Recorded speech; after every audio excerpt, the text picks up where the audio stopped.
Halo teman-teman, assalamualaikum warahmatullahi wabarakatuh. Di sini kembali lagi bersama saya Fatimah Soleha. Saya di sini akan menjelaskan bab yang ke-10 yaitu penelitian dan takhrij hadis. Nah, pengertian dari penelitian hadis. Apa sih itu penelitian hadis? Secara bahasa penelitian hadis dikenal dengan naql al-hadis. Kata naql sendiri berarti penelitian atau analisis, pengecekan dan perbedaan. Berdasar keempat makna ini, penelitian hadis berarti penyelidikan tentang kualitas hadis, analisis terhadap sanad dan matanya, terus penjagaan hadis ke dalam sumber-sumber serta pembedaan antara hadis otentik dan yang tidak. Dalam Al-Quran dan hadis sendiri tidak ditemukan kata al-naql yang digunakan dalam arti penelitian atau kritik. Namun ini tidak berarti bahwa konsep kritik dan penelitian tidak dikenal dalam Al-Quran, sebab pada kenyataannya Al-Quran menggunakan kata yamis, bentuk mudhari dari kata maza. Untuk maksud ini yang berarti memisahkan dan membedakan sesuatu dari sesuatu yang lain. Terus selanjutnya penelitian hadis. Apa itu penelitian hadis? Tujuannya apa sih? Tujuan penelitian hadis adalah untuk menguji dan menganalisis secara kritis apakah secara historis hadis dapat dibuktikan kebenarannya berasal dari Nabi atau tidak. Dengan kata lain, tujuan utama penelitian hadis adalah untuk menilai apakah secara historis sesuatu yang dikatakan sebagai hadis benar-benar dapat dipertanggungjawabkan kesahihannya berasal dari Nabi atau bukan. Tidak hal ini menurut Muhammad Syekhuddin Ismail sangat penting mengingat kedudukan kualitas hadis di era sekali hadis erat sekali kaitannya dengan dapat atau tidak dapatnya suatu hadis dijadikan hujjah agama atau dalil agama. Pengertian takhrij hadis, kegunaannya. Takhrij secara bahasa adalah terhimpunnya dua perkara yang melawan dalam suatu masalah. Sedangkan secara istilah, takhrij adalah penjelasan keberadaan sebuah hadis dalam sebagai referensi. Hadis utama dan penjelasan otentitas serta validitasnya. Yang dimaksud dengan referensi hadis utama adalah semua tipologi kodifikasi hadis yang menyusun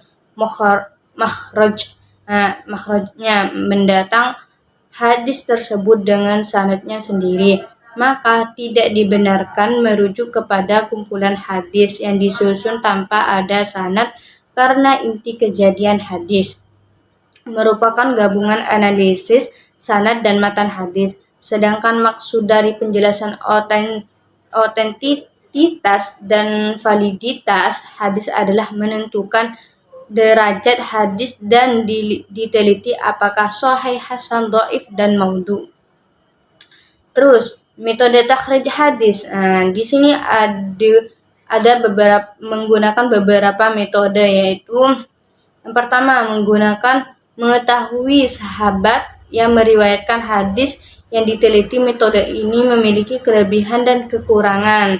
Kelebihan metode ini adalah jika penelitian mengetahui siapa perawi sahabat hadis yang diteliti. Kekurangannya apabila peneliti tidak mengetahui siapa perawi dari kalangan sahabat Nabi Muhammad SAW. Terus yang kedua adalah mengetahui lafal pertama dari matan atau matla hadis. Metode ini penekanannya pada teks pertama hadis, kemudian penelitian akan menemukan kelengkapan hadis yang diteliti. Terus mengetahui perbedaan lafal dan penggunaan jarang yang digunakan. Metode menekankan pada pencarian beberapa lafal yang jarang dipergunakan.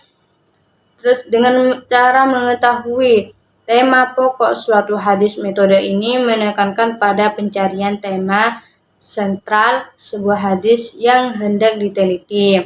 Dengan cara mengetahui sifat khusus pada sanad dan matan hadis, metode ini menekankan pada pencarian hadis dengan meneliti sifat khusus yang ada pada aspek sanad atau aspek matan. Adapun langkah-langkah takhrij hadis. Yang pertama itu kita harus melacak keberadaan hadis dan diteliti dari berbagai referensi utama. Database dihimpun dari berbagai referensi hadis utama, baik dari sisi sanad maupun sisi matanya. Terus mencari wadihid dan tawabi hadis biasanya dapat dicermati dari beberapa kata kunci hadis yang diteliti, kemudian dipergunakan referensi al-majim. Terus 3, membuat skena sanad hadis, baik hadis pokok yang diteliti maupun hadis-hadis wahid.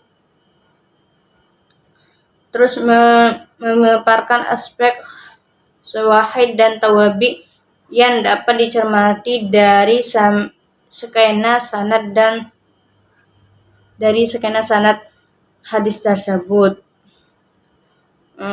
Kesimpulan yang bisa kita ambil di sini adalah penelitian hadis atau naqlal al-hadis adalah upaya penelitian keaslian hadis melalui analisis sanad dan matan untuk memastikan apakah hadis benar-benar berasal dari Nabi Muhammad.